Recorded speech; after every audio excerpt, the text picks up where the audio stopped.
Bonjour à toutes et à tous, ici Adrien de Puri New Zealand pour ce troisième épisode de cette mini-série L'apiculture en Nouvelle-Zélande. Avec nous, découvrez le métier passionnant d'apiculteur, leur dévouement pour les abeilles, leur motivation mais aussi les contraintes qu'ils rencontrent.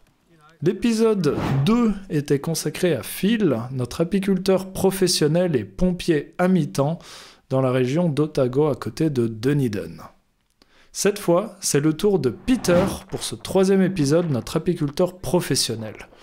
Nous avons eu la chance de le suivre pendant 2 jours et il habite dans l'île Nord vers Greytown. Peter est un apiculteur confirmé et amoureux des abeilles.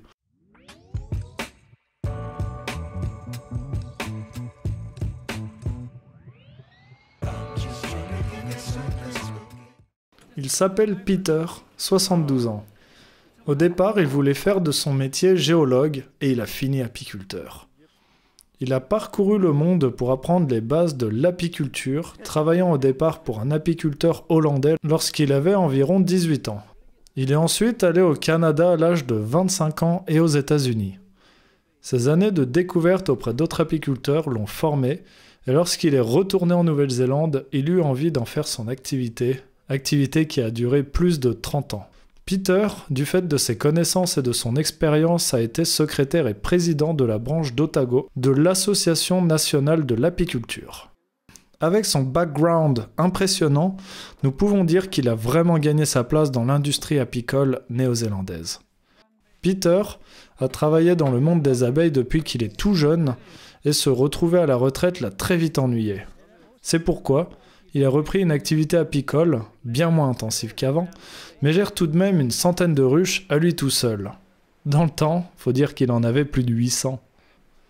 Spécialiste du miel depuis des dizaines d'années, il connaît tout le processus en rapport au monde apicole, de la fabrication des ruches, cadres, à l'élevage et à la revente des reines, au repérage des zones intéressantes où positionner ses ruchers, à la production, à l'exportation, au marketing et j'en passe, c'est un réel passionné. Une des seules choses qu'il ne fait pas, c'est l'extraction de son propre miel qu'il préfère laisser aux autres. Après tout, on ne peut pas tout faire. Il a une grande variété de tâches et de compétences pour être un apiculteur confirmé, ce qui rend les choses intéressantes, nous a-t-il confié. Peter produit du miel de Bush, du miel de Manuka et du miel de Rewa. Peter apprécie parcourir la campagne néo-zélandaise et aller à la rencontre des gens. Avec ses contacts entre agriculteurs et fermiers, il peut mettre en place ses ruchers dans les meilleurs endroits possibles, loin de toute activité humaine pour avoir le miel le plus pur et les meilleurs rendements possibles.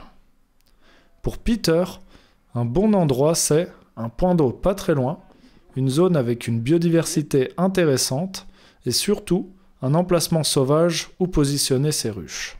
Son but est d'aider les abeilles du mieux possible, car au mieux elles se portent, au mieux elles pourront faire leur travail et au mieux l'activité sera pérenne. Peter aime travailler dans la nature, sauf quand il pleut. C'est compréhensible. Ayant vécu dans l'île Nord et dans l'île Sud, il nous a dit qu'il fallait s'adapter au climat qui n'est pas le même. La manière d'opérer est différente lorsqu'il se rend à ces différents ruchers. À savoir que la Nouvelle-Zélande, de par sa localisation, a un climat météorologique très changeant. Sur une distance de 10 à 20 km, il peut y avoir des différences météorologiques drastiques. Alors qu'en Australie, nous a-t-il dit, il faut faire entre 100 et 200 km pour trouver un climat tout à fait différent. Peter nous a raconté une histoire qui aurait pu virer au drame. En essayant de récupérer un essaim tout en haut d'un arbre, il monta sur le treuil de son véhicule pour gagner en hauteur. Il réussit à prendre l'essaim dans ses mains et à le mettre tant bien que mal dans une boîte, tout tremblotant car il n'avait pas d'équilibre. Ce qui devait arriver arriva. Il trébucha pour tomber sur son camion avec une boîte remplie d'abeilles sur sa tête et évidemment des dizaines de milliers d'abeilles qui bourdonnaient agressivement tout autour de lui. Heureusement, il s'en sortit et nous confia que c'était une idée assez idiote. Dans la dernière partie de cette vidéo, je vais vous parler de ces 2 sessions d'apiculture que nous avons fait en compagnie de Peter et d'Antonin. C'était donc le début printemps 2022 lors de notre dernier voyage en Nouvelle-Zélande dans l'île Nord vers Greytown. qui est du coup situé à peu près 1 heure au nord de Wellington, pour vous situer. Nous avons eu la chance de suivre Peter sur 2 jours où il nous a montré une partie de ses ruchers et comment il travaille. La plupart de ces ruchers sont situés dans des zones privées appartenant à des agriculteurs. Dans un de ces ruchers, il nous montra des palettes spéciales permettant de positionner 4 ruches pour les déplacer par hélicoptère. À savoir que la Nouvelle-Zélande est l'un des seuls pays au monde où on utilise des hélicoptères afin de positionner les ruches dans les endroits les plus inaccessibles et les plus stratégiques pour avoir accès aux meilleurs arbres de Manuka, avec les meilleurs rendements en propriétés antibactériennes. Les missions avec Peter étaient de trouver les rennes, car il possède un système très spécial. Peter fabrique, ou plutôt positionne des super ruches, des ruches énormes, très grandes, avec 2 rennes, chose que je n'avais jamais entendue ni vue dans ma vie d'apiculteur, ce qui permet à la fois d'avoir une reine fécondée qu'on peut utiliser dans d'autres ruches, ou alors pour les revendre. Et là, en fait, on est en train d'inspecter les ruches parce que les Manuka et Kanuka, d'ici quelques semaines, vont bientôt fleurir. Donc ça va être la grande saison, la grande récolte. Ça va vraiment jouer sur l'espace de 3 à 5 semaines maximum. Et du coup, ils inspectent en fait s'il y a assez de place. S'il n'y a pas assez de place, il faudra rajouter des hausses. Là, justement, ils ont trouvé une ruche avec une reine qui n'allait pas très bien.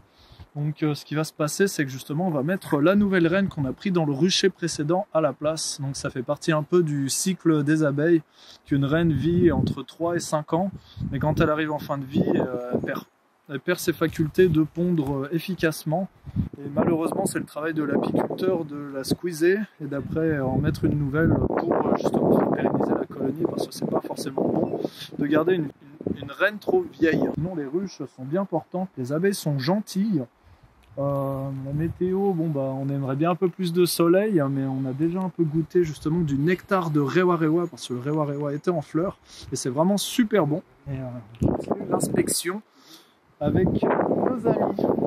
We'll see if they take our new queen, because seeing that queen cell being raised, they're just starting. They know that their queen's no good. Goes in here because that's Baverol, and you're allowed to have Baverol in when there's honey boxes on. Oh, okay. We'll take them out. Les abeilles échangent les phéromones avec cette reine et s'habituent à elle, maximisant ainsi leur production et leur capacité de travail ensemble s'ils doivent coopérer. Nous avions également mis des hausses permettant donc de récolter le fameux miel de Manuka et contrôler le varroa. Pratiquer l'apiculture avec Peter et son ami Josh fut très agréable puisque tout comme Phil dans l'épisode précédent, ce sont des apiculteurs confirmés qui non seulement mettent en confiance les personnes qui les accompagnent, mais également les abeilles. Elles nécessitent très peu d'enfumage, elles sont très douces et permettent du coup un travail sangrant. Lorsqu'on pratique l'apiculture, et notamment avec un minimum d'équipement, c'est ce qui arriva cette fois-là avec Peter, il se fit piquer au nez, donc surprenant et pas forcément agréable. Une autre histoire, c'était aussi lorsqu'on est allé visiter un rucher dans la propriété de ses amis.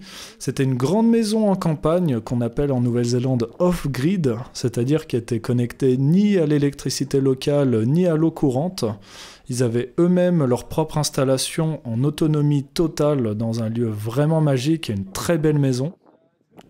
C'était à la base un couple d'Anglais qui ont décidé du coup d'habiter en Nouvelle-Zélande pour leur retraite et ils ne regrettent rien puisqu'ils vivent comme une petite ferme avec des moutons qui sont des vrais chiens puisqu'ils nous ont suivis dans la forêt de Manuka et de Kanuka lorsque nous nous promenions tous ensemble. Chose surprenante dans cette maison totalement en autonomie fut une petite forêt de Manuka aux fleurs rouges. J'en avais juste entendu parler et les voir en vrai fut une expérience incroyable puisqu'on a vu des Manuka à fleurs blanches, des Manuka à fleurs roses plutôt dans l'île Nord et c'est la première fois que nous voyons des Manuka aux fleurs rouges d'un rouge plutôt vif. Ces 2 jours d'apiculture en Nouvelle-Zélande ont montré à quel point Peter était d'une grande technicité lorsqu'il était question d'apiculture ou des abeilles. C'est vraiment quelqu'un qui avait quasiment réponse à tout, avec des expériences inédites, des histoires que seuls ceux qui ont travaillé des dizaines et des dizaines d'années avec les abeilles peuvent vous raconter. Et vraiment, nous avons à la fois, Antonin et moi, appris énormément de choses à ses côtés. Ces 2 journées ont donné l'impression que c'était quasiment une semaine, à quel point le personnage était complexe, passionnant. Peter était aussi d'une grande technicité lorsqu'il était question de gérer les ressources entre ces ruches. Par exemple, déplacer du miel fraîchement produit d'un rucher qui marche plutôt bien, puisque les fleurs étaient là, vers un rucher où justement à l'inverse, la production de miel n'avait pas commencé afin de tenir quelques semaines en plus en attendant que les fleurs éclosent. Une autre anecdote de la technicité de Peter, c'est lorsqu'il écoute ses ruches. Et rien qu'au son, il peut savoir si une reine est soit en mauvais état, soit portée disparue, ou la ruche a besoin de se repeupler très bientôt. Merci d'avoir regardé cette vidéo. Nous remercions aussi Peter pour sa gentillesse et son partage sans égal. Dans le prochain et dernier épisode de cette mini-série, il s'agira de Tim, produisant le magnifique miel de thym de Central Otago. Likez et commentez cette vidéo et suivez-nous sur les réseaux sociaux Facebook et Instagram. C'était Adrien et je vous dis à très vite pour de prochaines aventures apicole.